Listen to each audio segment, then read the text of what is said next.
Hello दोस्तों, कैसे आप सब लोग। मेरा नाम अभिषेक है और आपका स्वागत है आपके चैनल जीएस मार्क पर। हमारी मॉडर्न हिस्ट्री की सीरीज चल रही है। इसमें हम भारतीय स्वतंत्रता आंदोलन की महत्वपूर्ण घटनाएं कवर कर रहे हैं। इसमें हमारे कई और टॉपिक्स ऑलरेडी कवर्ड हो चुके हैं। अगर किसी से मिस हो गया हो या किसी ने वीडियोस नहीं देखी हो तो आप प्लीज़ प्लेलिस्ट में जाकर वो वीडियोस देख सकते हैं। ठीक है, तो आज हम लोग सविनय अवज्ञा आंदोलन के आगे देखेंगे कि क्या क्या घटनाएं हुई थी। ठीक है, सविनय अवज्ञा आंदोलन तक हम लोगों ने लास्ट लेक्चर में कवर कर लिया था। ओके, तो हमने देखा कि सविनय अवज्ञा आंदोलन के बाद जब ये स्टार्ट हुआ था तो स्टार्टिंग में ही गांधी जी को गिरफ्तार कर लिया गया था। ओके, फिर नवंबर 1930 में क्या हुआ कि पहला गोलमेज सम्मेलन लंदन में आयोजित किया गया। इसमें भारत से जितने भी पॉलिटिकल लीडर्स थे इनको बुलाया गया, लेकिन गांधी जी जेल में थे। ठीक है, तो कांग्रेस ने इस गोलमेज सम्मेलन का बहिष्कार किया और इसमें पार्टिसिपेट नहीं किया। लेकिन जो भारतीयों के कई अन्य समूह थे, जैसे कौन कौन थे उसमें, तेज बहादुर सप्रू थे, जिन्ना थे, अंबेडकर थे, इन लोगों ने इस प्रथम गोलमेज सम्मेलन में पार्टिसिपेट किया। ठीक है, तो अब जब पार्टिसिपेट नहीं किया तो ये जो प्रथम गोलमेज सम्मेलन था एक तरह से विफल हो गया। ओके, फिर इसके डेडलॉक को तोड़ने के लिए क्या किया गया, गांधी जी और इरविन में बातचीत चली आपस में, और फिर 5 मार्च 1931 को गांधी इरविन समझौता हुआ। इस समझौते के द्वारा जो सविनय अवज्ञा आंदोलन चल रहा था उसका अंत हो गया, सविनय अवज्ञा आंदोलन का अंत हो गया। ठीक है, तो जो गांधी इरविन समझौता था इसकी महत्वपूर्ण बातें क्या थी कि जो राजनीतिक कैदी हैं उनकी रिहाई हो जाएगी, जिन्होंने हिंसा नहीं की है उनको बिना किसी आरोप के छोड़ दिया जाएगा। ठीक है, इसके अलावा जो जुर्माना लगाया गया था उसकी वो माफ कर दिया जाएगा।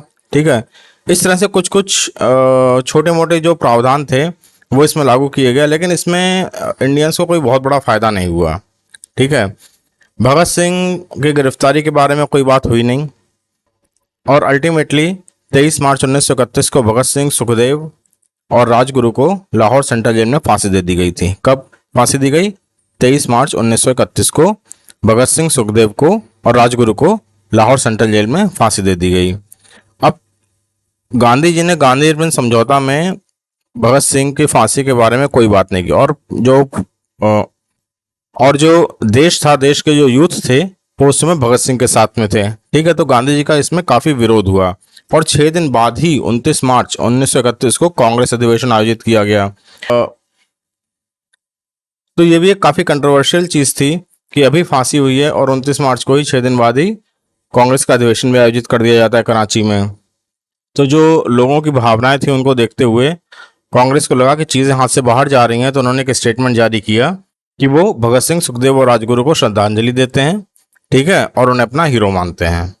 ठीक है, इसके अलावा कराची अधिवेशन में और क्या हुआ कि मौलिक अधिकार और राष्ट्रीय आर्थिक कार्यक्रम की घोषणा हुई, पूर्ण स्वराज का लक्ष्य दोहराया गया। ठीक है, और जो 5 मार्च 1931 को गांधी इरविन समझौता हुआ था इसको अप्रूव कर दिया गया। इसकी अध्यक्षता किसने की थी? सरदार पटेल ने की थी। ठीक है, तो आपको क्या क्या चीजें इसमें याद रखनी है कि कराची अधिवेशन कब हुआ था, याद रखिएगा 23 मार्च को भगत सिंह की फांसी हुई थी, 6 दिन बाद 29 मार्च को कराची अधिवेशन हुआ था। इसके अध्यक्ष कौन थे? सरदार पटेल थे। ये क्वेश्चन ही पूछा जाता है कि मौलिक अधिकार कार्यक्रम की घोषणा कहाँ हुई थी, किस अधिवेशन में हुई थी? तो कराची के कांग्रेस अधिवेशन में हुई थी। राष्ट्रीय आर्थिक कार्यक्रम की घोषणा कहाँ हुई थी? ये भी कराची के अधिवेशन में हुई थी। ठीक है, गांधी इरविन समझौता कब हुआ था? 5 मार्च 1931 को हुआ था। ये डेट आपको याद रखनी है, बहुत इंपॉर्टेंट है। केवल 1931 याद रखने से काम नहीं चलेगा। 5 मार्च 1931 को गांधी इरविन समझौता हुआ था और सविनय अवज्ञा आंदोलन का अंत हो गया था। ओके, फिर आगे बढ़ते हैं। 7 सितंबर 1931, देखो 1930 में प्रथम गोलमेज सम्मेलन हुआ, 1931 में द्वितीय गोलमेज सम्मेलन हुआ। कब से कब तक हुआ? 7 सितंबर 1931 को। ओके, तो ये कहाँ हुआ था? लंदन में हुआ था। इसमें कांग्रेस के एकमात्र आधिकारिक प्रतिनिधि कौन थे? गांधी जी थे। गांधी जी को भेजा गया था कांग्रेस को रिप्रेजेंट करने के लिए। अब अब गांधी जी के साथ और कौन कौन लोग गए थे? सरोजिनी नायडू थी, मदन मोहन मालवीय थे, घनश्याम दास बिड़ला थे, मोहम्मद इकबाल थे, सर मिर्जा इस्माइल थे, एस.के. दत्ता थे और सर सैयद इमाम थे। ठीक है, याद रखना है आपको ये नाम। कुछ नाम तो जरूरी ही याद रखने हैं, जैसे सरोजिनी नायडू, मदन मोहन मालवीय, बिड़ला, इकबाल ये तो याद ही रखने हैं, इससे क्वेश्चन ऑलरेडी पूछे जा चुके हैं। ओके, फिर इसमें क्या हुआ, इसमें जो बातचीत हुई वो बेनतीजा रही, कोई नतीजा निकल नहीं पाया। क्यों? क्योंकि मेनली जो अल्पसंख्यक थे, में जो मुस्लिम थे, और जो दलित वर्ग था, ठीक है, उसके ऊपर समझौता नहीं हो पाया।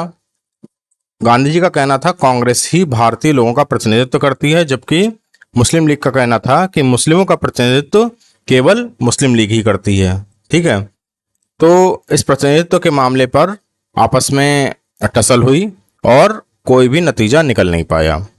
ठीक है, तो फिर ये बेनतीजा रहा द्वितीय गोलमेज सम्मेलन, और गांधी जी दिसंबर में भारत वापस आ गए।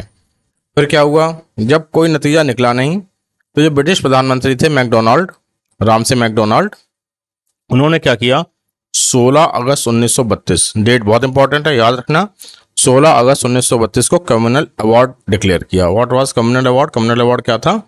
ये एक प्रस्ताव था जिसमें क्या किया उन्होंने कि जो ब्रिटिश भारत में जो अलग अलग धार्मिक और सामाजिक समुदाय थे, ठीक है, जैसे मुस्लिम थे, सिख थे, एंग्लो इंडियन थे, यूरोपीय थे, ठीक है, ईसाई थे इंडियन, और जो दलित वर्ग था, इनको अलग अलग निर्वाचिका प्रदान की। इसका मतलब क्या हुआ कि जैसे किसी सीट पर मुस्लिम खड़ा है तो वहां जो मुस्लिम है केवल वही उनको वोट दे पाएंगे और उन्हीं में से चुना जाएगा। मीन्स सबको वोट देने का भी अधिकार नहीं होगा उस कॉन्स्टिट्यूएंसी में, उस सीट पर। ठीक है, गांधी जी इसके खिलाफ थे, तो उन्होंने क्या किया, इसके अगेंस्ट में भूख हड़ताल डिक्लेयर कर दी। ठीक है, भूख हड़ताल डिक्लेयर कर दी तो फिर क्या हुआ, उसका इम्पैक्ट क्या हुआ, गांधी जी का ये अंतिम हथियार रहता था भूख हड़ताल। ठीक है, तो उसका इम्पैक्ट क्या हुआ कि 24 सितंबर 1932 को पूना पैक्ट हुआ। पूना पैक्ट क्या था कि दलित वर्ग की ओर से अंबेडकर और गांधी जी की ओर से मदन मोहन मालवीय ने आपस में समझौता किया और इस पे हस्ताक्षर किए पूना पैक्ट पे। इसमें क्या था कि जो दलित थे उनको अलग नहीं माना जाएगा, उन्हें हिंदुओं में ही माना जाएगा, लेकिन उन्हें सामान्य, जैसे आज की डेट में सीटें रिजर्व हो जाती है ना, वही चीज उस समय लागू की गई कि सामान्य निर्वाचन क्षेत्र में दलितों के लिए कुछ निर्वाचन सीटें आरक्षित कर दी गई। मीन्स जो चुनाव लड़ेगा वो केवल दलित ही लड़ सकता है उस सीट पर, लेकिन वोट देने का अधिकार सबको होगा। ऐसा नहीं होगा कि वोट केवल दलित ही दे सकते हैं उस सीट पर। ठीक है, वोट सभी दे सकते हैं, जैसा आज के डेट में है वही चीज लागू की गई थी उस समय कि दलितों के लिए निर्वाचन सीटें आरक्षित कर दी गई। कितनी आरक्षित कर दी गई? पहले क्या था कि आरक्षित सीटें 71 थी, उन्हें बढ़ाकर अब क्या कर दिया गया, 147 कर दिया गया। ठीक है, तो चीजें काफी इंपॉर्टेंट है कि पूना पैक्ट कब लागू हुआ, डेट याद रखनी है, 24 सितंबर 1932। दलितों की ओर से कौन रिप्रेजेंटेटिव था?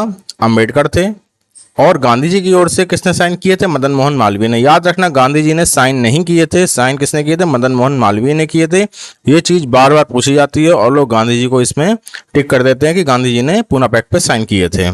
ठीक है, गांधी जी ने बातचीत की थी लेकिन साइन मदन मोहन मालवीय ने किए थे। ठीक है, फिर दलितों के लिए आरक्षित सीटें कितनी बढ़ा दी गई? 71 से बढ़ाकर 147 कर दी गई। ठीक है, ये चीजें याद रखनी है। तो हम लोग रिवाइज कर लेते हैं एक बार कि पहला गोलमेज सम्मेलन कब हुआ? 1930 नवंबर में हुआ। ठीक है, इसमें जो गांधी जी थे वो जेल में थे तो उन्होंने पार्टिसिपेट नहीं किया। फिर 5 मार्च 1931 को गांधी अर्बन समझौता हुआ, सविनय अवज्ञा आंदोलन का अंत हो गया। फिर 23 मार्च 1931 को भगत सिंह सुखदेव राजगुरु को लाहौर सेंट्रल जेल में फांसी दे दी गई। 29 मार्च 1931 को कांग्रेस का अधिवेशन हुआ कराची में। उसके अध्यक्ष कौन थे? सरदार पटेल थे। इसमें क्या क्या घोषणा की गई? मौलिक अधिकार और राष्ट्रीय आर्थिक कार्यक्रम की घोषणा की गई। पूर्ण स्वराज का लक्ष्य दोहराया गया और गांधी अर्बन समझौता अप्रूव किया गया।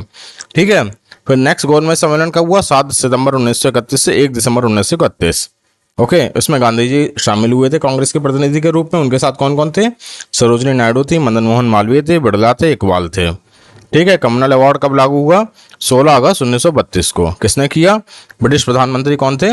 Ramsay McDonald. इसको मैकडोनाल्ड अवार्ड भी कहते हैं। ठीक है, या अगस्त अवार्ड भी कहते हैं। इसमें क्या प्रावधान था कि जो ब्रिटिश भारत में अलग अलग धार्मिक और सामाजिक समुदाय थे, जैसे मुस्लिम, सिख, यूरोपीय, भारतीय, ईसाई, एंग्लो इंडियन, दलित वर्ग, इनको अलग अलग कॉन्स्टिट्यूएंसी प्रदान की गई।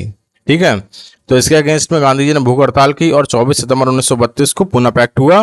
किस किस के बीच हुआ? अंबेडकर और गांधी जी के रिप्रेजेंटेटिव कौन थे? मदन मोहन मालवीय की ओर से उन्होंने साइन की है। ठीक है, इसमें क्या हुआ कि दलित वर्गों के लिए निर्वाचित सीटें आरक्षित कर दी गई और बढ़ा दी गई। कितनी बढ़ा दी गई?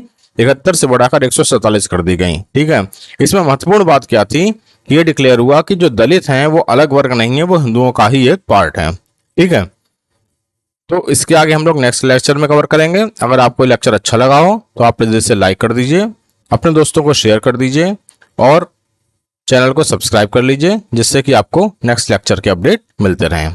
Thank you.